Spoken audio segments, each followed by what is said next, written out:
What's going on, everybody? It's Triple Crown 24 back today with a new installment in my Detroit Tigers Autograph Showcase series. Today, episode 4, we're going to be talking about Decade of Dedication, and this episode is going to be looking at 3 players who spent 10 seasons or more, or parts of 10 seasons or more, with the Detroit Tigers. Some interesting names here, some you're probably very familiar with. There's one very curious case that we're actually going to start off today's episode with, so why don't we go ahead and get right into it. And I gotta say, the list of players who fit the billing here for the most part are probably the ones that you expect.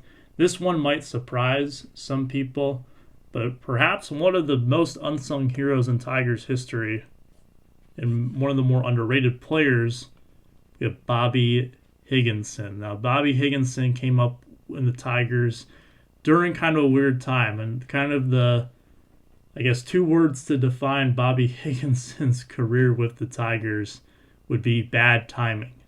In college, he never played on a winning team.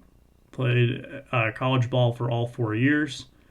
And then when he hit the major leagues, he spent his entire career with the Tigers and also never was on a winning team with the Tigers. The closest they ever came was finishing 79 and 83. Subsequently, Higginson kind of had some injury problems towards the second half of his tenure with the Tigers that slowed him down a bit, and the team was averaging over 100 losses during that time, with the peak of that kind of coming in 2003 when they lost 119 games, and Higginson turned in probably one of his worst, statistically speaking, seasons. But in the late 90s when he came up, he was one of the few bright spots on a team that was really going through a transition. They faced a problem very, very similar to what you've seen here in recent years, where the core group of stars were aging. They really kind of just threw all caution into the wind during the late 90s to try to recapture some of what they once had during the 80s teams, while they still had guys like Trammell, Whitaker, Gibson, those types of guys. So you see a lot of really strange players who came over to the Tigers in the 90s. Like, for example, David Wells had a little bit of time with the Tigers, and there's a few names even into the early 2000s, like Juan Gonzalez came over. You had Hideo Nomo who comes in for a while. So just a lot of really strange signings and moves of guys who've had success in other places, but were kind of there was a reason that they were moved on from at that point in time. So Higginson, unfortunately for him, didn't really have the support around him, but in a vacuum, fantastic player. Passed the 30 home run mark a couple times in his career, passed the 100 runs driven in and runs scored mark. He was a left-handed kind of compact swing type of hitter, which those types of guys, they tend to work out pretty well at Old Tiger Stadium. That was a ballpark that definitely favored the left-handed hitters with pop, and that was probably a bigger reason why Higginson's numbers weren't as good when the Tigers moved to Comerica Park at the turn of the millennium. So Higginson, overall, just a really fantastic player, was drafted in 1992 as one of only 2 players in that draft class by the Tigers whose scouting department at the time left a lot to be desired, to be quite blunt with it, and he ended up coming up. Never made an all-star team, funny enough.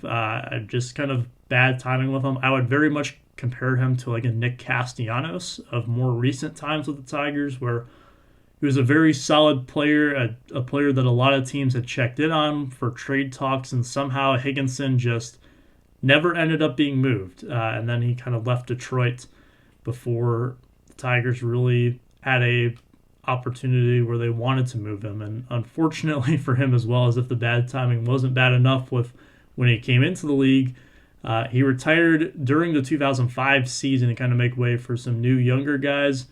And sure enough, the next year was when the Tigers won the pennant and went to the World Series in 2006. So poor Bobby Higginson, but a great ball player with a good head on his shoulders. Definitely one of those unsung hero types. Here's a guy who does get a lot of praise in Tigers lore, and anyone who's a fan of the 68 team will know exactly who I'm talking about here. That would be Mickey Lolich. And the Tigers staff in 1968 was absolutely incredible. You had 4 guys who really could be the ace of most pitching staffs in the league. It was known as the year of the pitcher, as most will know.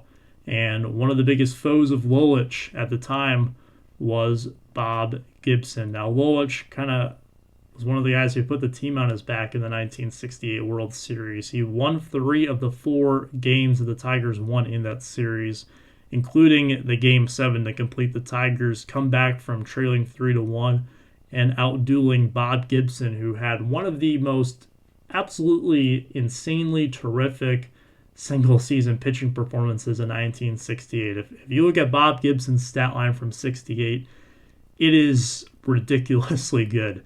But he was able to help the Tigers complete the comeback and was really a mainstay for a long time. One of my favorite Mickey Lolich stories, as a matter of fact, was in 1963 when he reports to Tigers camp late because he was taking an examination to become a mailman. So thankfully he chose to go with baseball because he had a lot of success. I'm sure he would have been a fantastic mailman, but the Tigers, I don't know if they would have won that World Series without him. He was such an integral part of that. And he really stuck around for several years after that. Wasn't quite as good in maybe the mid-70s, but he was still very solid overall. And one of those guys who could consistently go out there and win you 10 to 15 games a season at that point in time.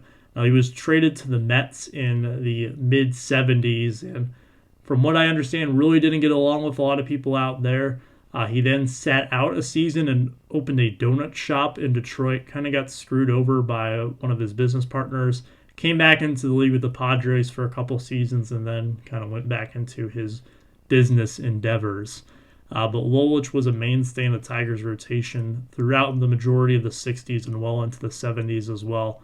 One of those guys who you instantly think of when you think of the 68 World Series team. So there you go. That's Mickey Lolich here on the 2012 Topps Archives fan favorite autograph. All right. And then we move into the last one. This is definitely the most well-known player of the 3. Got a few shout-outs here. Shout-out to B-Roth6. Shout-out to Michael Shane. Shout-out Sean Taford. About Hank Greenberg, the first appearance of a baseball Hall of Famer in this series. We have a guy who was mentioned in episode 1 who will probably end up there one day, but as of right now, the only guy who is currently in the National Baseball Hall of Fame, Hank Greenberg. Here you see him on this 2006 Upper Deck Exquisite Collection. One of the things I've definitely been trying to look at is getting all the members of the Baseball Hall of Fame who played for the Tigers. There are some big ones, cough, cough, Ty Cobb, cough, cough, Sam Crawford, who will be pretty tough for me. You probably won't see those for quite some time, but I'm just patiently saving up for them to eventually make a move. However, I was lucky enough to score this Hank Greenberg earlier this year in a Probstein auction. You can see it's from Upper Deck Exquisite, one of my all-time favorite products. Just absolutely fantastic.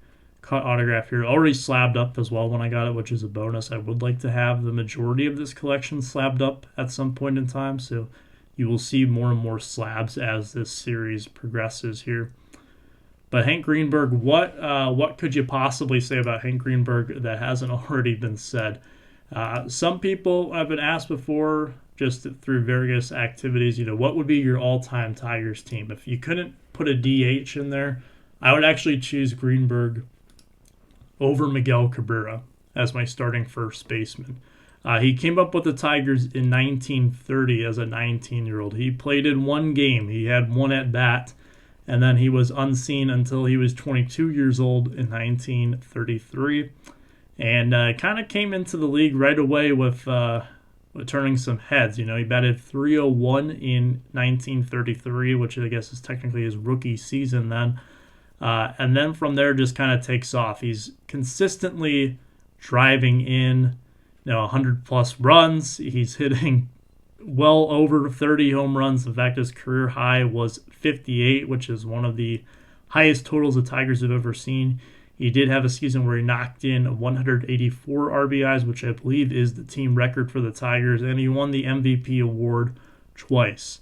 And really outside of that, too, he just did a lot for the game and a lot for the world off the field. There's a gap in Greenberg's career, so after 1941, not to mention in the prime of his career, he left for 3 seasons to go serve in the military. He was part of the U.S. Army. And if I remember, I will put up on screen a couple of customs that I made for Sean Tiford depicting him in his military uniform, as well as his Tigers uniform there.